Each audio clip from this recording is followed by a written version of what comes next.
딱딱한 법의 속살. 심쿵하게 파헤쳐드리겠습니다. 본격 법조 예능 불타는 감자. 잘 지내셨습니까? 예, 잘 지내고 있습니다. 빨간 넥타이 매셨네요. 예, 홍준표 지사에게 오늘 방송을 헌정하게 될 것 같아서 홍 지사가 좋아한다고 알려져 있는 빨간 넥타이를 맸습니다. 홍 지사가 매시는 빨간 넥타이보다 약간 톤이 다르네요. 그분은 진짜 새빨간 넥타이를 매시던데. 똑같은 걸 매도 다르죠.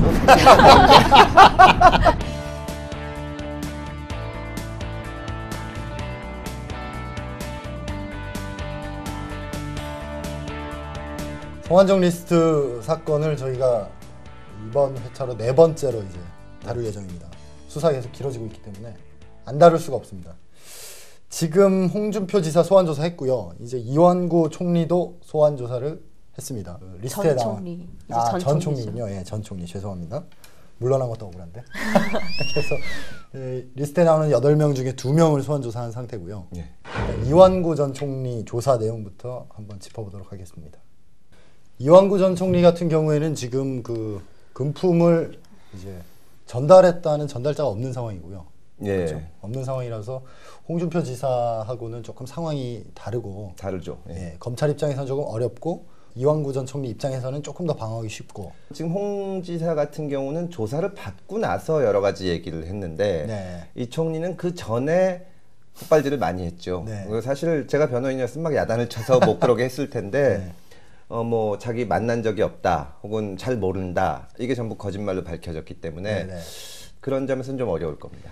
그 결정적으로 그 성완종 전 회장과 200여 차례 네. 전화 통화한 게 드러나면서 이제 낙마에 결정적으로 기여를 했는데 그렇죠. 그런 거짓말이 나중에 그 법정 가서도 그 본인의 이 법정에서 이렇게 변소를 하는 이 그 말의 신빙성 네. 이런 것들을 판사가 좀 의심하게 만들지 않을까요? 그러니까 예전에 처음 사법연수원 다닐 때 어떻게 하면 무죄가 날까? 그러니까 무죄 판결을 쓰는 무슨 이유로 무죄가 날까? 네. 궁금했는데 이렇게 보다 보니까 증인의 말을 못 믿겠다고 해야 되거든요. 근데 그렇죠. 그냥 못 믿겠다고 할 수는 없잖아요. 그때 무슨 얘기를 하냐면 이 사람이 요때 거짓말을 한 게 밝혀졌다. 명확히. 그러면 한 번 거짓말을 한 사람은 또 한다. 또 할 수 이런 있다. 거거든요. 그러니까 신빙성에 영향을 끼치죠. 당연히. 끼치죠. 예. 이게 그러니까 법정에서 한 얘기가 아니라 언론을 상대로 그렇죠. 한 얘기여도 당연히 끼치죠. 당연히 끼치죠. 예. 그런 면에서 이완구 전 총리는 지금 굉장히 불리한 입장에 실수를 많이 했다고 볼 수 있죠. 스스로 가 있다고 볼 수 있죠. 총리 임하고 그동안 변호사와 함께 대응 준비를 꾸준히 하셨겠네요. 당연히 하셨겠죠. 예, 당연히 네. 하셨을 것 같고. 그래서 근데 이제 그 뒤로도 시간이 많이 지났기 때문에 네. 검찰이 그게 아니더라도 제3의 날짜, 제3의 전달 수단 이런 것들을 여러 이제 주변인들이 있을 거 아닙니까? 네. 그분들 조사를 통해서 최대한 복원을 했으니까 불렀겠죠. 했으니까 부르죠. 예, 예. 했으니까 전 불렀겠죠. 총리를 그냥 한번 불러볼 수는 없습니다. 그렇죠. 예. 이번 사건 정도면 그냥 한번 불러볼 수도 있어요. 안 부를 수는 없잖아요. 안 부를 수는 없잖아요. 동의하시는군요. 그렇죠. 그 안 부를 수는 없죠. 그건. 예. 예. 그러니까요. 그러니까 비타 500 상자에 들어있던 게 아닐 수도 있고 그 날이 아니라 다른 날이었을 수도 있지만 어쨌든 대충의 또 다른 특정 시점을 확정하고 나서 부를 경우가 많다는 거죠. 거의 이제 상식적으로 보면 잠정적으로는 결론을 내야 부르죠. 내야 부르죠. 네. 예. 그 없이는 부르지 않습니다. 이완구 전 총리 사건 같은 경우에 굉장히 흥미로운데 내가 돈을 줬다는 사람이 일단 없고요. 예. 주는 걸 봤다는 사람도 없을 것 같고요. 준다고 하고 들어가는 걸 봤다 정도까지가 이제 가장 어떻게 보면 가까운 진술일 것 같은데 그렇죠. 그 정도로 돈을 받았다는 사실을 확정할 수 있을까요? 아니 판사가? 근데 성완종 회장은 그 줬다고 얘기를 했잖아요. 아, 그렇죠. 예, 줬다는 줬다고 건 얘기를 있죠. 했죠. 예. 네. 그 예전에 유전한 거 보면 준 사람이 이제 뭐 어디를 갔거나 이게 없는 경우에 이 같이 따라간 사람이 분명히 이 가방을 들고 들어갔는데 나올 때 빈손이었다. 이런 거를 인정한 사례도 있습니다. 예. 이게 지금 인정이 되려면 성완종 정 회장께서 예. 돌아가시기 직전에 예.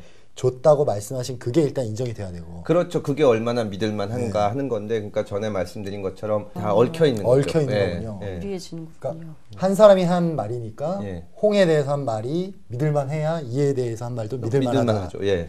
결국 홍을 성공해야 이를 성공할 수 있는. 그러니까 그리고 홍 일을 성공하면 더 나가봐야죠. 더 나갈 수도 있는. 이게 그래서 이게 중요한 겁니다. 처음부터 하셨던 말씀이 이 말씀이에요. 예, 그렇죠. 지금 뭐 홍준표 지사나 이완구 총리라는 어떤 개개의 정치인이 중요한 게 아니라 대선 자금이나 이런 그 선거에 자금이 있었다는 거고, 지금 그 홍 지사도 계속 그런 식으로 말씀하시잖아요. 뭐 자기한테 뭐 얼마 갖고 온 사람 나만이 아니다. 나만이 아니다. 예, 예. 일종의 그걸 약간 봐야죠. 예. 협박성 발언하고 계시죠. 예. 이완구 총리 얘기는 예. 저희가 자세한 얘기가 나오는 대로 좀 더 추가적으로 얘기를 하고요. 지금 가장 세간의 화제를 모으고 있는 예. 홍준표 지사 얘기를 사건을 처음부터 정리를 해보자면 이분이 어떻게 맞서고 계신 건가요, 검찰들이? 일단 그 사건 개요를 다시 한번 설명을 드리는 게 좋을 것 같습니다. 시청자분들께서 혹시 잘 모르실 수도 있으니까 지금 이 사건은 그 성완종 전 회장이 돈을 직접 준 건 아니고요. 예. 중간에 윤 아무개 그 경남기업 전 부사장께서 전달자로 지금 끼어 있는 상황이고요. 그게 2011년 6월입니다. 2011년 6월이 당시 한나라당 당대표 경선 그렇죠. 때였고요. 결국 홍 지사가 당선이 됐죠. 됐죠. 예, 됐고 당시에는 굉장히 유력한 상황이었어요. 예. 그때는 뭐 거의 대세론 비슷하게 유력한 상황이었고 그런 상황에서 이제 성완종 전 회장이 윤 아무개 전 경남기업 부사장 이분은 2010년도에 홍 지사께서 또 그 당대표 경선에 나가셨던 적이 있는데 예. 그때는 그 캠프 안에서 홍 지사 캠프 안에서 예. 공보 특보를 하셨던 분이에요. 그러니까 홍 지사 쪽하고 좀 이렇게 커넥션이 있다고 봐야 되겠죠. 그래서 그분을 통해서 1억을 전달했다고 성 전 회장도 말씀을 하셨고 윤 전 부사장도 내가 전달했다고 예, 말씀을 그랬죠. 하셨고 예. 홍 지사는 윤 부사장이 자기가 가져갔다. 나에게 가져오지 않았다. 배달 사고가 났을 배달 거다. 사고가 났다. 예, 그러고 지금 있는. 이런 구도로 지금 맞서고 있는 상황입니다. 소환 조사에서는 어떤 얘기를 주로 물어봤을까요? 그 소환 조사 뒤에 이제 그 검찰에서도 설명을 좀 했고 홍 지사께서도 장시간의 기자회견을 통해서 예. 이제 검찰 조사 내용 쭉 말씀하셨는데 2011년에는 11월 달을 빼고는 본 적이 없다. 예. 아, 그러니까 만난 적이 아예 없다. 그렇죠. 그러니까 11월에 돼서야 봤다. 2010년에는 좀 봤지만 그 돈을 전달했다고 주장되는 6월 달 경에는 본 적이 없다. 검찰에서 받았다는 증거로 주요하게 제시한 게 그때 당 대표 선거에 나가려면 그 당에 기탁금을 내야 돼요. 1억 2천만 원을. 그게 1억 2천만 원인데 이 돈을 어디서 가져온 돈이냐라고 했더니 이제 검찰 조사에서는 홍 지사께서 제대로 소명을 못 하셨고 대답을 못했죠. 못했고 예. 그 다음 날인 월요일 날 이제 기자회견을 열어서 아내의 비자금이었다라는 주장을 들고 나오신 거죠. 이런 얘기하면 어떨지 모르지만 참 마누라 핑계를 대는 전국의 그 이 홍 지사는 결국 정치인인데 주부표를 많이 잃지 않았을까.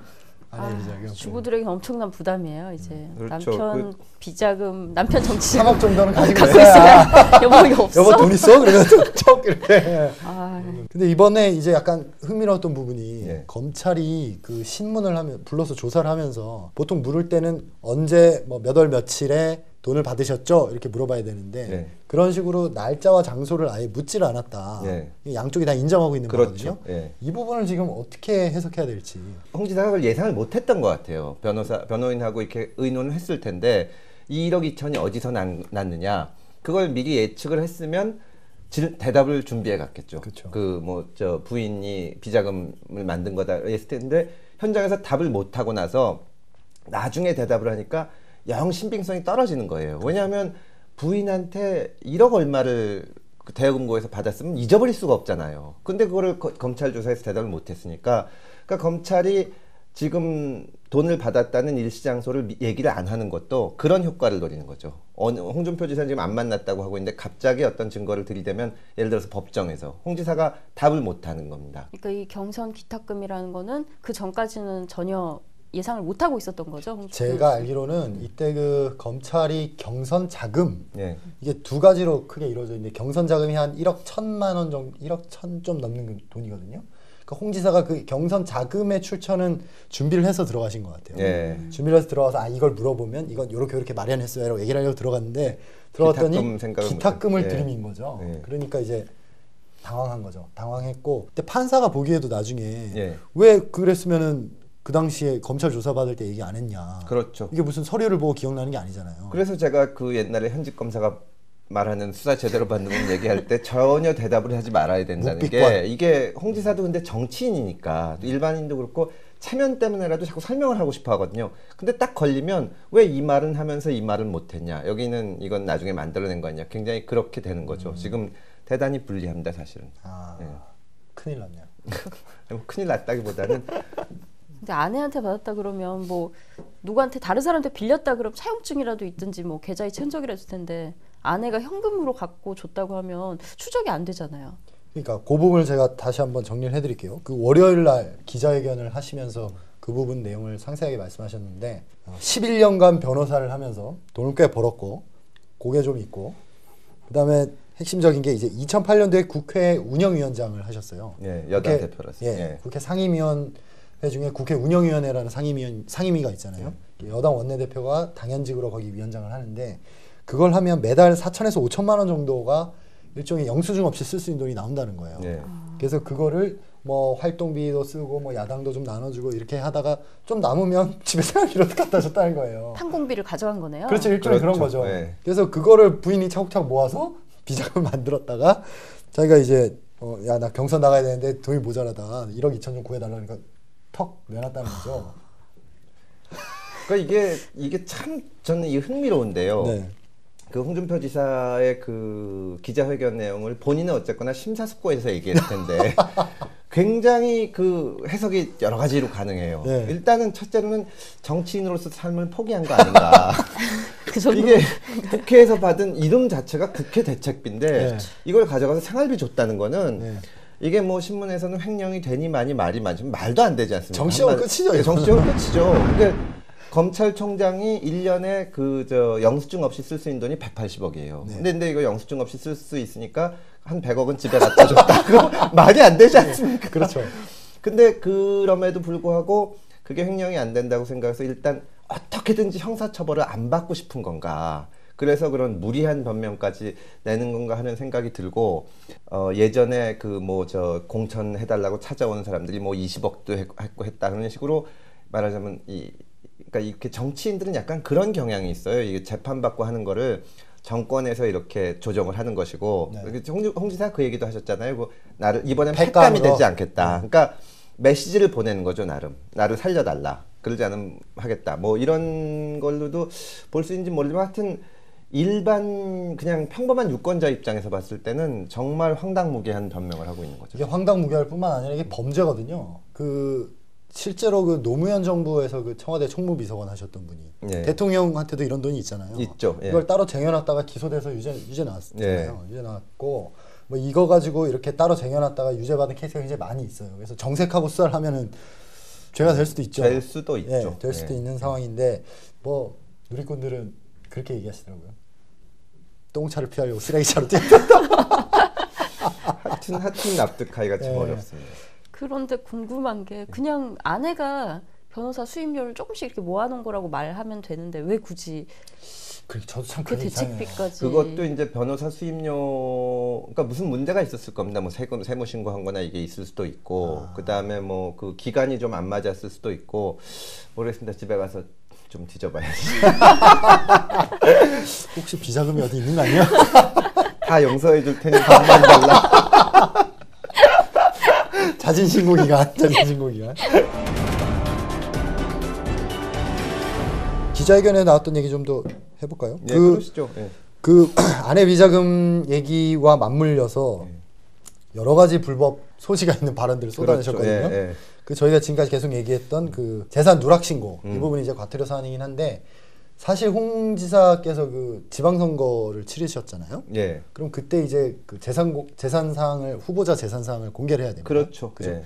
그때 이제 알고도 뭐 부인의 재산을 누락 신고한다거나 예. 굉장히 엄하게 다스려서 그게 실제로 그 공정택 교육감이 그래서 당선 무효형이 당선 무효형이 나왔고 네. 그 다음에 이번에 재보선했던 성남중원의 옛날에 그 통진당 의원 김미희 의원도 1심에서 당선 무효형을 받았습니다. 그 일부 재산이 누락돼서 항소심에서 다시 그 당선 무효형이 아니게 됐는데 이거는 굉장히 큰 거거든요, 사실은. 만약에 사실대로 신고를 했으면 경남지사에 나왔는데 우리 집사람이 대여금고에 현금이 3억이 있다.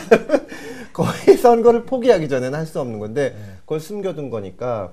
그럼 이게 도지사직을 내놔야 되는 이게 사유가 공소시효가 있나요? 있습니다. 공소시효가 6개월이라서 네. 6개월밖에 안 돼요. 선거 범죄는 선거 범죄는 뭐냐면 짧습니다. 빨리 결정해줘야 되니까요. 네. 왜냐하면 늦게 기소하면 임기를 다 채울 수가 있잖아요. 그럼 다 노리고 뭐 딱 다 계산하시고 그렇죠. 한 그러니까 거네요. 법적으로는 괜찮은 건데 굉장히 엄하게 처벌하는 조항이고 그런 거를 저질렀다는 거를 본인이 거의 반시인한 거라고. 그러니까 향후 만약에 다른 정치적 행보를 하실 생각이 있으시면 없으신 것 같아요. 대권에도 꿈이 있으시고 하셨는데 그랬으면 이럴 수가 없는 건데 오히려 제가 그냥 이 인간이 만약의 경우지만 받았다면 그건 내가 받았는데 그게 나을 것 같아요. 그게 그때 다 경선 때 돈들 썼다. 근데 어쨌거나 참 미안하다. 그리고 물러나면 아직 지금 홍 지사가 60살이거든요. 그러면 뭐 나중에 재기할 찬스가 있을 수도 있고 없다고 하더라도 정치인으로서 뭐 하다가 깨끗하게 물러날 수가 있는데 홍 지사님이 또 이게 굉장히 성격이 강하시죠. 그렇죠. 네. 남의 말을 들으실 분이 아니시죠. 지금 홍준표 지사 같은 경우에 영장을 청구를 한다면 법원이 안 내주기는 어렵다는 시각이 서초동의 다수설입니다. 저도 그렇게 생각합니다. 네. 네. 근데 과연 청구를 할까? 약간 이 부분에서는 약간 반신반의. 그러니까 관행상 무슨 정치자금의 경우에 그 2억 원 이상을 구속해 왔다는 건데 그건 뭐 관행이고 이제 어떤 기준은 아니고 네. 이제 증거인멸 및 도주의 우려를 놓고 판단해야 되는데 홍 지사님이 도주하는 거는 생각하기 어렵죠. 거의 얼굴도 그렇게 하는데 과연 이렇게 이 증거인멸 우려가 얼마나 있냐 그걸 가지고 판단해야 될 것 같습니다. 그렇죠. 홍준표 도지사가 기자회견 중 길게 말한 것 중 하나가 공천하려면 한 20억 원을 받기도 한다는데 내가 얘기하죠. 받은 액수가 1억 남짓밖에 안 되는데 이게 무슨 공천 대가냐 뭐 이런 식으로 얘기를 했다는데 돈도 안 된다 이런 식으로 말을 했다는데 그렇죠. 반협박성. 그렇죠. 그게 그리고 그 언론 보도에서 상당 부분 이제 그게 그런 사실이 실제로 있는 걸로. 네, 그러니까 홍 맞습니다. 지사 네. 얘기는 누가 자기를 찾아와서 뭐 5억을 준다고 주겠다 공천해 주면 주겠다고 해서 뭐 지난번 선거에는 20억이었는데 그랬더니 20억을 주겠다고 해서 그 사람을 뭐 잘랐다 이건데 네. 그 얘기를 다른 사람도 들었다고 지금 나오지 않습니까? 그렇죠, 그러니까 예. 이런 게 만연해 있었다는 거죠. 그러니까 어떻게 보면 얘기를 다 하시면 참 좋을 텐데.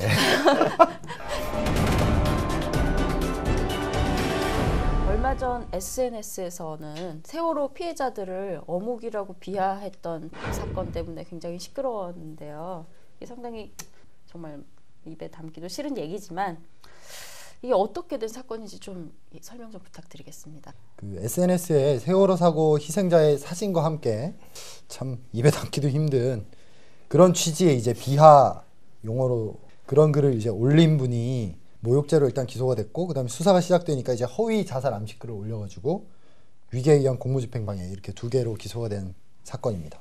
근데 이게 법원이 다시 피해자를 특정해야 된다면서 다시 어떻게 돌려보냈다고 해야 되나? 뭐 이런 걸 했다고 해서 돌려보낸 건 아니고 검사한테 피해자를 특정해 달라고 한 거죠. 네, 의견서를 내라. 예. 근데 피해자를 꼭 특정해줘야 되는 기본적으로 모욕죄나 명예훼손죄는 피해자가 특정돼야 됩니다. 왜냐하면 예를 들어서 변호사는 다 도둑놈이야 하는 말을 하면은 그거를 부러워할 수는 없잖아요. 그렇죠. 기자들은 다 기레기야 하면은 근데 예를 들어서 만리동 자락에 있는 사회부 기자들은 다 기레기야 이러면 특정이 되죠. 사람 이름을 얘기 안 하더라도 이 사건 같은 경우에 지금 피해자를 누구로 봐야 되는지 불분명하다 그렇게 얘기를 하는 겁니다. 강용석 전 의원이 그 성희롱 사건이 있었을 때 이게 문제가 됐었는데 우리나라 이게 아나운서들이 그 명예훼손으로 고소를 했는데 이제 기소가 되니까 우리나라 아나운서 협회에 소속된 아나운서가 몇 명이고 뭐 그중에 여자 아나운서가 몇 명이고 그래서 특정이 됐다고 본 겁니다. 그걸 다 따졌어요. 그러니까 네. 그래서 이 정도면은 특정이 됐다고 봐서 1심에서는 유죄가 됐는데 대법원에서 결국 안 됐죠. 네, 그래서 피해자 특정이 필요한 겁니다. 그러니까 범죄 구성이 되려면 그 범죄로 인한 피해자가 특정이 돼야 되는 거죠. 모든 범죄가 그런 건 아닌데 네. 모욕죄나 명예훼손죄는 그렇습니다. 근데 이 경우는 굉장히 애매하잖아요. 왜냐면 이 모욕감을 느낀 사람이 당연히 돌아가신 고인들은 물론이고 그 가족도 그런 느낌을 받을 수 있고 그러니까 이게 어렵죠. 근데 이런 문제가 자꾸 생기는 게 사실은 이 말을 듣고 정상적인 상식을 가지고 있는 사람 중에 화가 안 날 사람이 어디 있겠습니까? 근데 이건 참 이런 말씀드리기는 어려운데 모욕죄를 이게 처벌하는 나라가 없어요. 우리 그래요? 밖에는 이런 문제 때문에 그렇습니다. 이게 의견 진술하고 굉장히 애매하죠. 네. 형사처벌을 하려면 명확해야 되거든요. 민사적으로 해결을 하나요? 민사적으로 해결을 많이 하죠. 예. 예. 민사적으로 해결하려고 해도 피해자성이 특정이 돼야 민사적으로 해결을 하려고 해도 피해자는 특정이 돼야 됩니다. 그렇죠. 예. 이 판사의 의견은 어쨌든 누구를 모욕했다는 걸 자기가 이제 재판 논리를 쓰려면 써야 되는데 그 부분이 불명확하니까 검찰에서 일단 한번 의견을 좀 구체화해서 내봐라. 그렇죠. 이런 정도의 얘기인 것 같아요. 이걸 무슨 얘기가 안 된다, 모욕죄 성립이 안 된다 이런 얘기는 아니고요.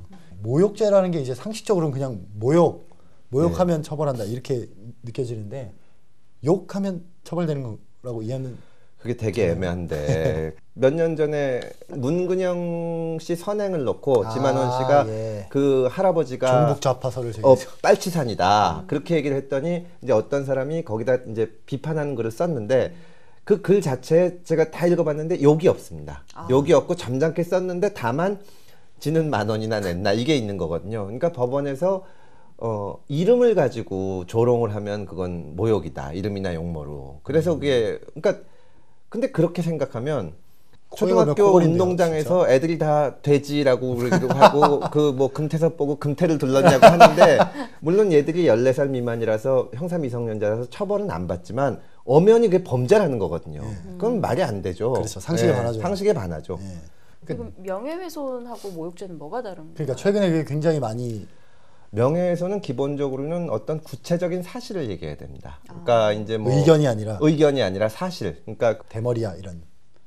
대머리도 사실이죠. 네. 그리고 뭐 저기 옛날에 컨닝을 한 적이 있다거나 뭐 전과가 있다거나 뭐 이혼한 적이 있다거나 이런 게 그게 되고 모욕죄는 무슨 빨갱이라거나 아니면 뭐 비하나 욕설을 해야 되는 거죠. 욕설을 하거나 이러면은 모욕이 되는 겁니다. 허위 사실이 아니라 허위로도 명예훼손이 되지 않나요? 명예훼손은 이제 사실에 의한 명예훼손이 있고 허위 사실에 의한 명예훼손이 있는데 허위 사실은 형도 무겁고 용서가 안 됩니다. 기본적으로.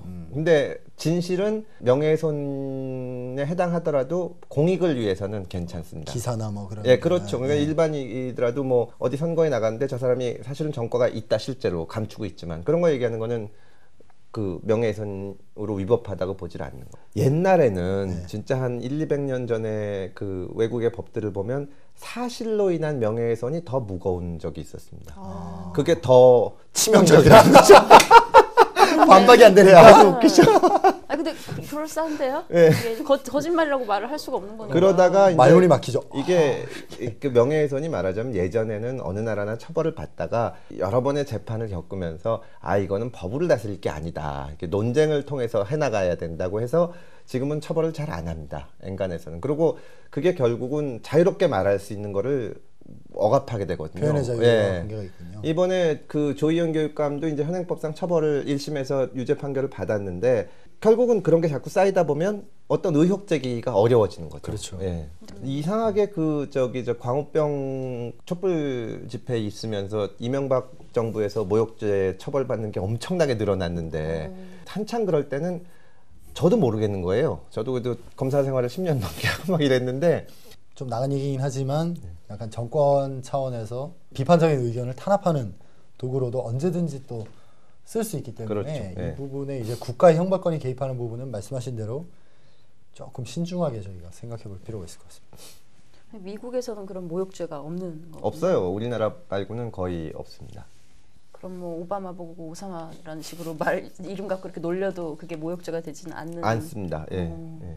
사실은 그 대통령을 이렇게 캐리커처를 다 그릴 수 있죠. 당연한 거 아니에요. 그러니까 박근혜 대통령을 닭이라고 그렸을 경우에 이게 엄밀하게 보면 모욕이죠. 그렇다 그걸 처벌할 수는 없지 않나요? 그렇죠. 예. 저희가 한때 쥐를 못 그리던 시절이 있었죠. 오해를 받고. 네. 며칠 전에 기자실에 서초동 기자실에 쥐가 나왔어요. 쥐가 지더스에 잡혔거든요. 그걸 저희 한결 후배가 손을 잡아 쓰레기통에 버렸어요. 그래서 사람들이 이건 뭐지? 쥐가 오시는 건가? 이거 모욕죄 되는 거 아니야? 우리 지금 걸리기 좋을 것 같은데. 쥐가 오시는 건가? 그런 일이 있었습니다. 그래서 저방에도 몇 달 전에 쥐가 나왔어요. 뭔가 이상한데요. 마침 또 모욕죄와 관련된 질문도 들어와 있습니다. 사연이 질문들이 너무 많이 쏟아지고 있어서 제가 다 소개해드리지 못하는 점 우선 죄송하고요. 안녕하세요. 서울에 있는 땡땡대학교 재학 중인 여학생입니다. 세월호 참사가 1년이 지나면서 많이 잊혀지고 있는 것 같아 안타깝습니다. 얼마 전 세월호 사건 관련해서 정치적으로 편향된 발언을 했던 중학교 교사가 징계에 처해진 사건이 생각났습니다. 이게 대학에도 적용이 되나요? 저희 학교는 국공립이 아닌 사립대학교인데 이것도 마찬가지인가요? 공무원이나 학원 강사, 목사, 스님은 어떻게 되나요? 마지막으로 불타는 감자 너무 재밌게 보고 있습니다. 보고 나면 뭔가 많이 배워가는 기분이라 꼼꼼하게 챙겨보고 있어요. 감사합니다. 라고 질문을 보내주셨어요. 아, 정말 재밌게 애청자답게 굉장히 수준 높은 질문을 보내주셨네요.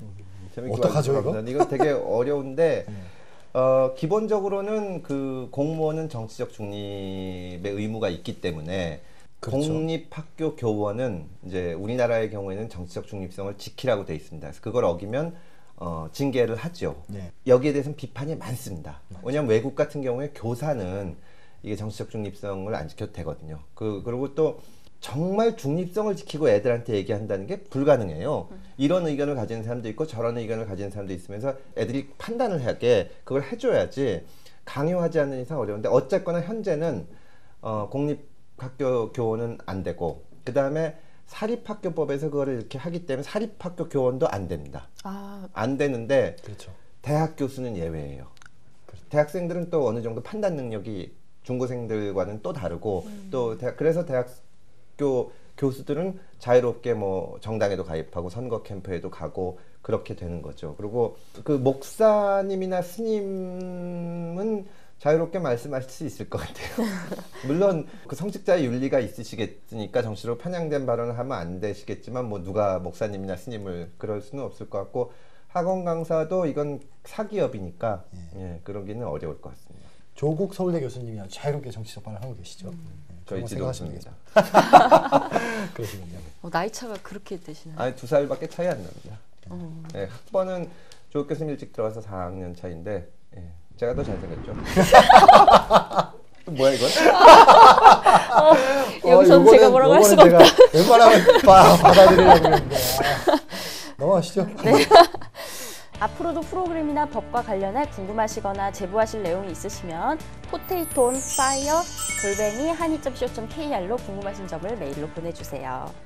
어느덧 10회가 되었습니다. 저희 불타는 감자가 한국 사회가 올바른 방향으로 일신해 나가는데 밑거름이 되고자 성완종 리스트와 세월호 관련 소식들은 가능한 빼놓지 않고 계속 저희가 전해드리도록 하겠습니다.